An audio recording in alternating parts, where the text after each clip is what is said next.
Hi, it's Penny here, and I've finally gotten my thoughts together enough to try and do a series review for the Stormlight Archives. So, 5 books beginning with The Way of Kings and ending with Wind and Truth. Now, like a lot of other people, I was somewhat disappointed with Wind and Truth, but I did love The Way of Kings. And since this is a series review, I'm going to try to remember to talk about the things that I loved, especially at the beginning of the series, and not just make this video like the many ways in which Wind and Truth disappointed me. Because also, Wind and Truth disappointed me, but I still think it was good. And like a lot of people also loved Wind and Truth. So the things that bothered me and other people might not bother you. And like, I still did like the series and I still enjoyed the final book in the series, Wind and Truth. So like I'm trying to set up that in this review, I think I'm going to come across as very negative and have a lot of criticisms. But just remember that overall, I still enjoyed it. So I am going to try and keep this spoiler-free so that hopefully this review will be useful for both people who haven't picked up the series and want to decide whether it's worth it, people who are maybe partway through and want to decide whether it's worth finishing. And then if you have read the series, I think you'll have an even clearer idea what I'm talking about. And maybe we can chat down in the comments. So just so we're all on the same page at the beginning, this is an epic fantasy. Obviously, each one of these books is about 1,000 pages long, if not longer. Wind and Truth is about 1,400, isn't it? I mean, you can see. These are fat books, so a lot happens, but high level, we're following a bunch of different characters as the magic comes back into the world. There's been magic in the past, some big things happened, and now the magic is kind of reintroducing itself and we're following characters involved in that. At the same time, the world is having like a lot of conflict, some between the different kingdoms and different groups of people, but also it kind of escalates into this bigger like god tier conflict. And the plan is that the series is going to be 10 books, but these first 5 books were supposedly the end of the first story arc. And as well, these books are set in Brandon Sanderson's Cosmere, so most of Sanderson's fantasy books are all set in the same world where each series is kind of set on a different planet.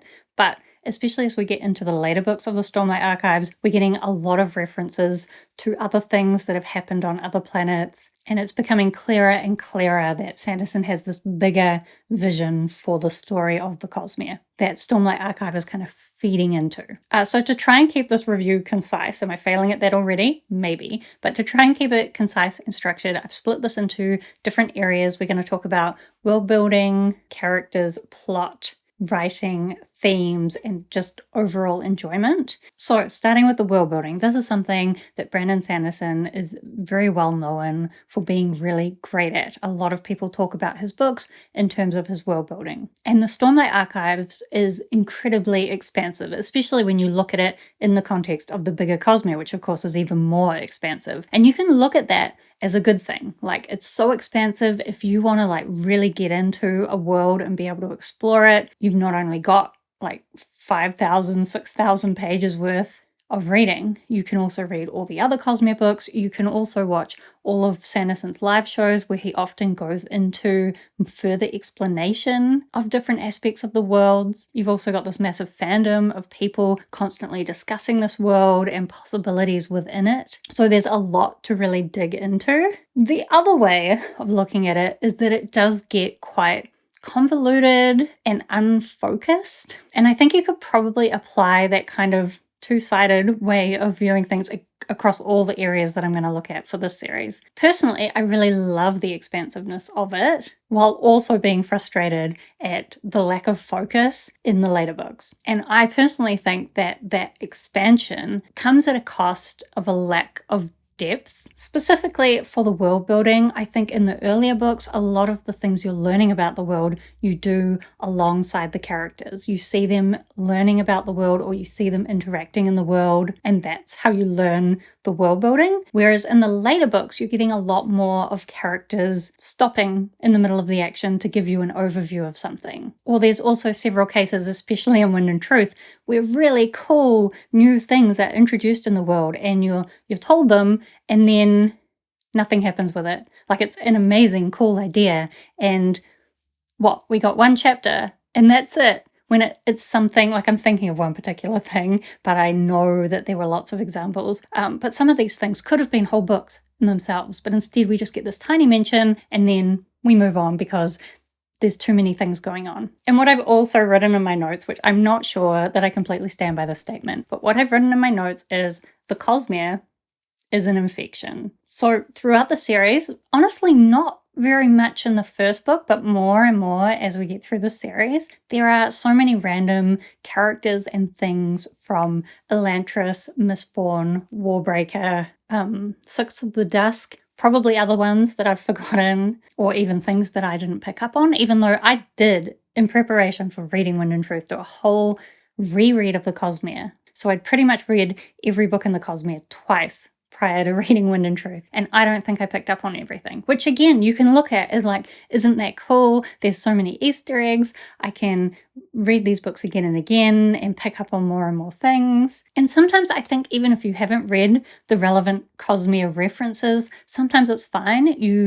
You won't really know that you're missing anything. It just means that later, if you have read that thing and you read it again, or when you read the thing it's referencing, you might be like, oh, wasn't that in Wind and Truth? Which is cool. I enjoy that. But sometimes, like especially in Wind and Truth, there was so much Cosmere stuff happening, and it wasn't really relevant to the story happening in Wind and Truth and in the Stormlight Archives. So I think if I hadn't read all the other stuff, I would have been a bit frustrated, like, oh, we got introduced to those characters, but the things they were doing didn't really seem relevant to the story. Like, when am I going to find out about those characters? And instead you have to go and do some kind of detective work to work out what's even going on with it. And even getting a lot of the Cosmere references, I feel like a lot of the times you've met characters in Elantris, and then when you see them in the Stormlight Archives, it's later in time than the books you've read, and you don't know, you don't understand, like, why are they doing that now? It makes you curious, like, which is cool. I want to know, like, why is that character acting like that and doing that now? And then it's frustrating because how long am I going to have to wait to find that out? And like, even when I do find it out, is it going to be satisfying?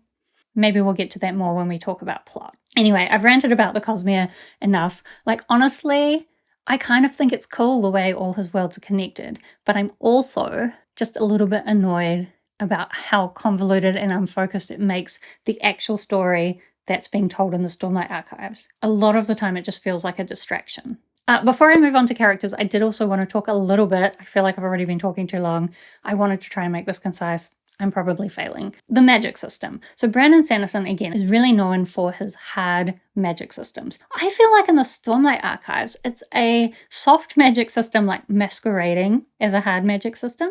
For starters, there are so many different parts to the magic in the Stormlight Archives. I mean, at its core, the magic of the world is driven by stormlight, which can be used in lots of different ways, but there's so many different ways, and there's a lot of kind of hand-wavy, oh, it manifests different in different people, so some people have this power, but other people, even though technically they have the same power, actually do something completely different. So like, you kind of, to fully understand what's going on, you need to understand the rules that he's set up behind the magic system, which, as I said, there's many, but maybe the key piece is that there are these Knights Radiant, and they have 10 different classes that each one has a different power, which is like a blend of 2 different concepts. So you have to know the 10 different concepts and the way that they are ordered so that they merge together for certain radiant groups, and that'll give you an idea of what powers a certain person might have.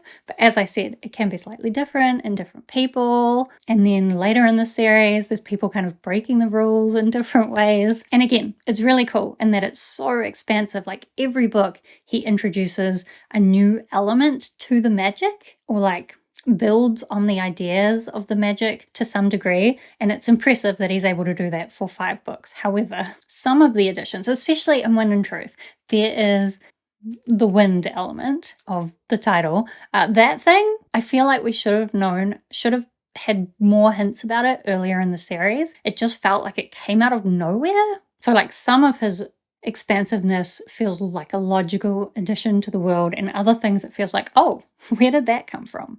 And I just want it to feel much more cohesive.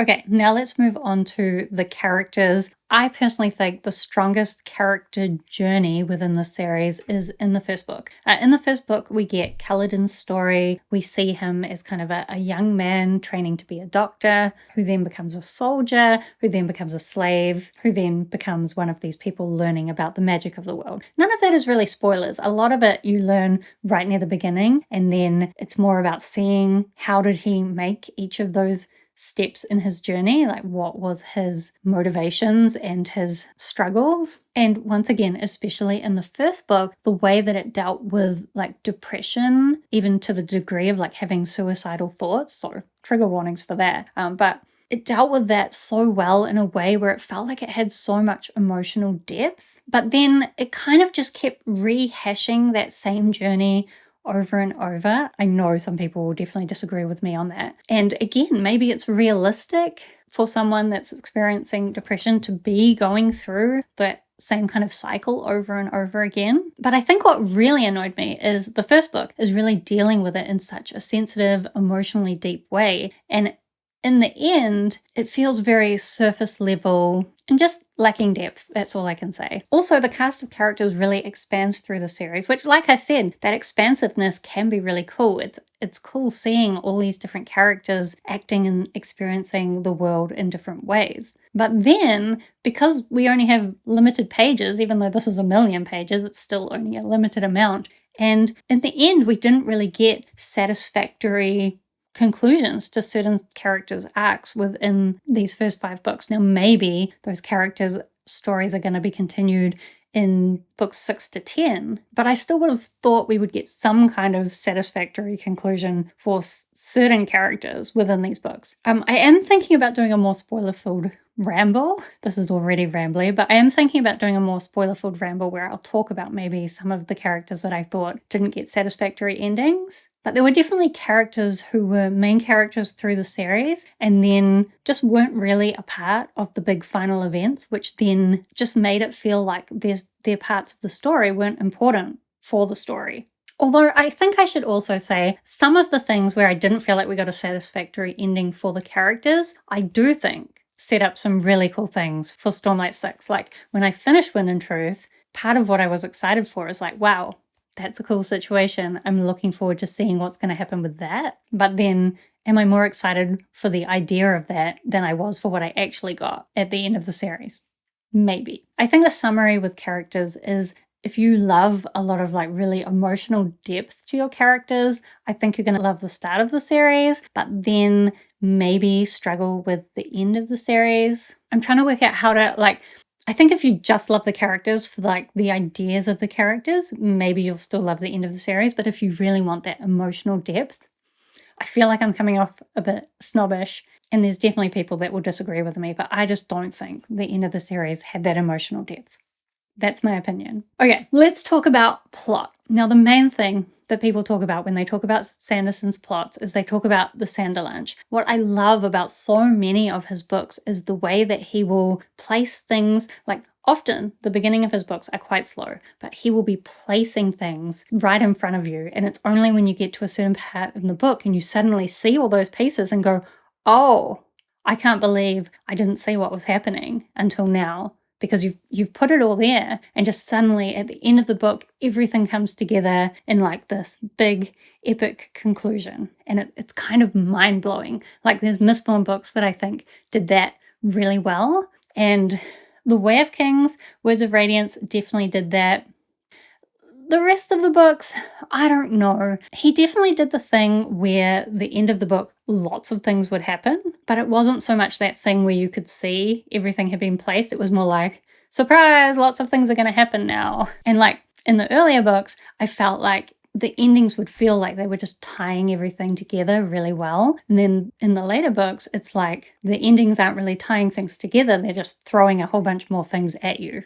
So I think in this series, often the pacing feels a bit off because it is such a slow beginning. And I don't think that's so bad when you get that payoff at the end, but only when that payoff is tying things together. When the payoff is just a million things suddenly happening and the plot escalating in intensity, then it just kind of feels rushed at the end, and really important things that are like incredibly relevant to the story don't have room to be properly explained or like properly experienced. Like often we're just getting quickly told things and then moving on to the next thing. And I want to really be shown it at the end. I want to really feel it at the end. And instead it's just like, quickly, this happened and now we're on to the next thing. And it's especially frustrating in the later books when it feels like we spend a lot of time on these things that aren't relevant to the core story. Because even though if you're just enjoying the story and the world, those things might still be enjoyable to read, I would rather lose those things if I could have more time on the important things that actually felt rushed at the end. And I actually have to wonder if part of why Sanderson is so set on including these things is because he's afraid that he's going to run out of time to tell all these stories. Because I think a lot of these stories could be put as like spin-offs or novellas. They don't have to be in the core story. But I think it's also clear that Sanderson has like so many stories in his head set in this world. And like, is he going to have time to write them all, even at the like breakneck speed that he writes? Maybe not. So maybe that's why he's insisting on putting these stories into the story where they don't really fit, or like they take away from the other bits of the story that could have done with a bit more time. And like, I'm pretty sure Wind and Truth is only as short as it is because they couldn't publish a book that was any longer. So basically at that point you can't add anything without taking something away, but there are definitely things in here, Wind and Truth, that could have been taken away and we could have had some more really great things. Like there was so many interesting ideas introduced in Wind and Truth, and we only got a chapter of them. I said this before, right? We only got a chapter of them and then they weren't fully explored. Like one example is Isha's experiments. I think I can just refer to that vaguely without it being spoilers. Like I found that really interesting, and maybe some people would be satisfied with what we got in terms of that plot in the story, but I really would have liked to see the story get into the darkness of that idea. Oh, and I do have one more criticism about plot, and that is the characters planning for the different things that they're doing, not great. And I'm a little bit worried that now that I've started to notice this about Sanderson's books, because I'm currently reading Isles of the Emberdark and I'm noticing it in there, and I'm thinking maybe if I go back now again and read some of those earlier Cosmo books, I'll start thinking the same thing. But it's just often in these books we have criminal organizations or like big government organizations, like leaders, kings, that kind of thing. And they're making plans, and the plans are just kind of like, we're going to do this thing, and then something, success. And they don't have anything to fill the something.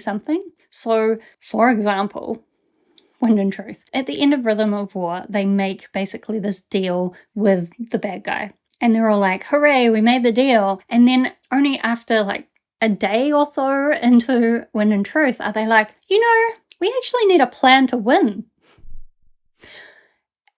Of course, like I just was so confused. Like they spent all of Rhythm of War basically trying to make this deal. And I was like, even if you make this deal, how do you win? And in Wind of Truth, they're suddenly like, oh yeah, how will we win? These are meant to be like great strategic leaders.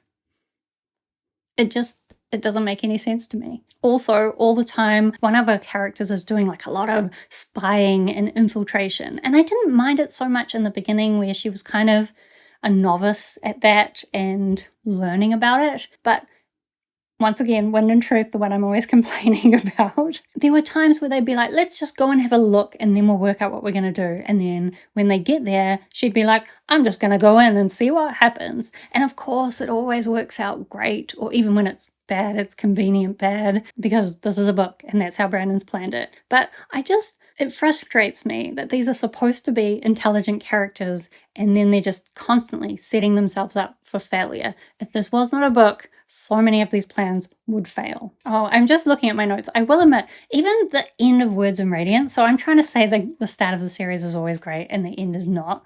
The end is disappointing in comparison. But the end of Words of Radiance, even, their plan is basically like, we're going to have this big battle. There's going to be like a timeline that we need to keep. And in this timeline, we're going to try and work out this new kind of magic thing that we have no understanding of. We have no reason to believe that we'll be able to work it out in a short period of time. But we're going to like bank all our chances on us being able to figure it out in a short amount of time. Honestly, just a terrible plan. A terrible plan. I just remember that I'm trying to also say positive things. Way of Kings, amazing plot. Like, when it pulls things all together, these books are amazing. And also, there are some really cool points to the story. Like, I, I'm being really negative about the plot. I think there's a lot of criticisms you could make, but also it's kind of just a cool story. So if you just want like a really cool, expansive, adventurous story, then this series is that. Next, we're going to talk about just the writing. And I feel like for a long time, people have kind of criticized Sanderson's writing as being too simple. And I always thought, who really cares? In terms of an epic fantasy, I'm wanting that epicness and that adventure. I'm not really looking for like really fancy prose or anything like that. And I know Sanderson has talked about his writing like aiming for it to be invisible, so you're just focused on the characters and the story and you're not distracted by the writing. And I think mostly, once again, especially in the earlier books, he really pulls that off. And occasionally, actually, I think he does amazing at having lines that just encapsulate the points he's trying to make really well. Like, he'll have a whole theme going on, and then he'll just have this line where you're like, that is a perfect description of what you're talking about. And I really love those lines. I do think there were less of them later in the series, but occasionally, even in Wind and Truth, there were some really great lines. I think probably the most divisive thing about Sanderson's writing, and possibly the thing that has made the difference later in the series in terms of people's enjoyment, is his humor.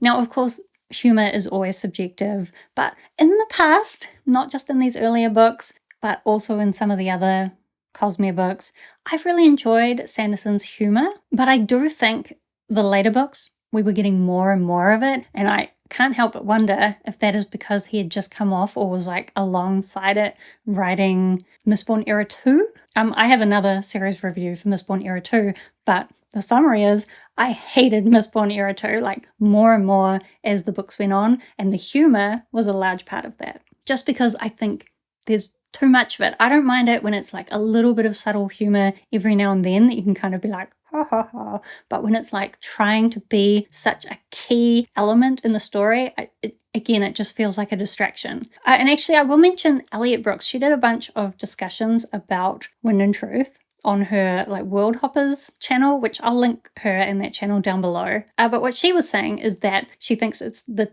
timing of the humor that's often causing the problem, or more that it's this humor that's impacting that emotional depth, because a lot of the times a really emotional scene will be happening and you'll just kind of start feeling the emotions, and then it'll be like, haha, funny joke. In the earlier books, it wasn't really doing that. In the later books, there's a lot of like really emotional moments where you think, cool, we're going to really get into that emotional depth, which is what I was missing in those later books. And then haha, funny joke. And a lot of the jokes felt much more immature.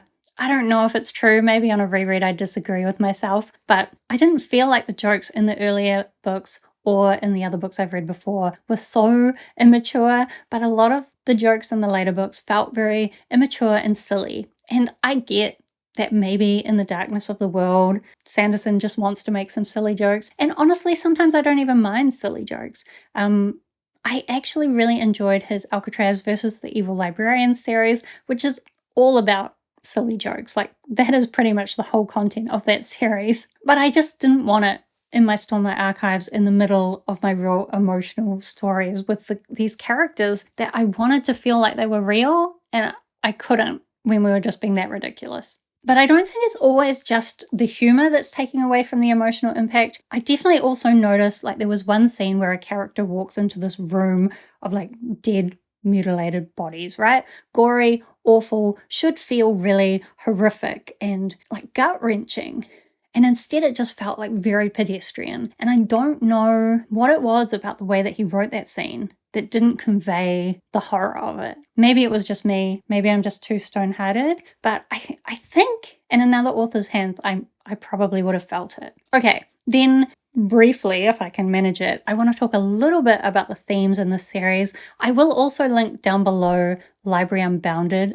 Sylvia, I think her name is, from Library Unbounded. She did a video where she talked a lot about this idea that a story is usually trying to convey certain themes and ideas, and the parts of the story should all contribute to those themes and those messages. And if they don't, then the question is, why are they in the story? Especially when I think you're struggling to fit everything into the story. And I really think there were some themes in this series that were really amazing and could have had more done with them if we hadn't had so much other things distracting and taking away from the focus.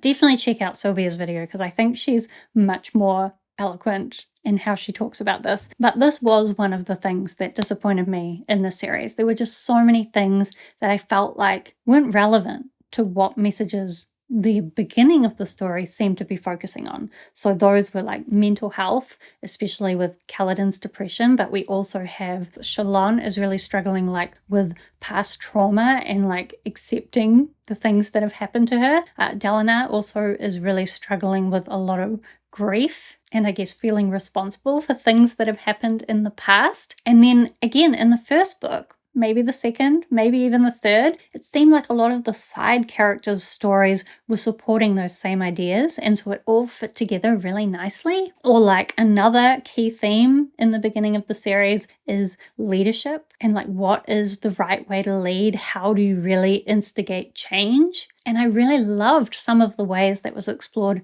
in the beginning of the series. And then the end of the series, as I said, we got more and more into these bizarre plans that don't even seem like solid plans. And just a lot of the ways that things were being organized felt more and more like bogged down with bureaucracy, which again, more and more people, maybe that's realistic, but it didn't really explore that idea. And I didn't really feel like our characters were even thinking about how to lead people and how to make changes anymore. I guess another theme that is a big part of the story is about misunderstandings between different groups of people, especially across different cultures. And I guess you learned some things near the end of the series that gave you some insight into that. But I think personally as well, I was often frustrated with the characters' solutions in terms of that theme. So I just didn't feel like it had much depth there either. So that brings me back to what I was saying right at the beginning, is that the series is so expansive, it's so cool, but that means that we lose out on that depth. So a lot of these themes lost their depth, and then we got a whole bunch of other themes that could have been interesting in their own books and explored in depth, but instead we just got them all thrown in, higgledy-piggledy. I don't really know what the message was about any of them. It was pretty brief, pretty quick. It was just too much. Trying to do too much and not doing enough of any of it, in my opinion. But I'm talking explicitly about the end of the series. The start of the series, so great. Why couldn't it have continued? That's my main problem with this series, is that, like, I actually liked Wind and Truth. If I had just read Wind and Truth somehow without reading the other books, I would have said, this is an amazing series, great world building, great ideas, great characters. But because I had read the beginning of the series, which was like better than great, amazing, like just great, or good, maybe, just didn't feel like it was living up to its potential. So when we talk about my overall enjoyment of the series, honestly, I enjoyed it. I have a lot of critiques, but it's kind of fun to not just explore the world and the characters and their ideas, but also to explore how the story is being told and like to come up with these critiques and like to be a part of the conversation, because it is great when so many people are discussing these stories and these worlds to be able to be a little bit of a part of it. I just wish that the end of the series had lived up to the promise of the beginning. Anyway, let me know what you disagree with me on, or also what you agree with me on. I would love to chat with you about this series down in the comments. Do subscribe if you'd like to see more of my bookish videos. I do think I'll be doing some kind of spoilery ramble at some point, although this is probably also quite long enough. Definitely longer than I planned. Anyway, thank you for watching. I hope that you are doing well, and I will see you next time.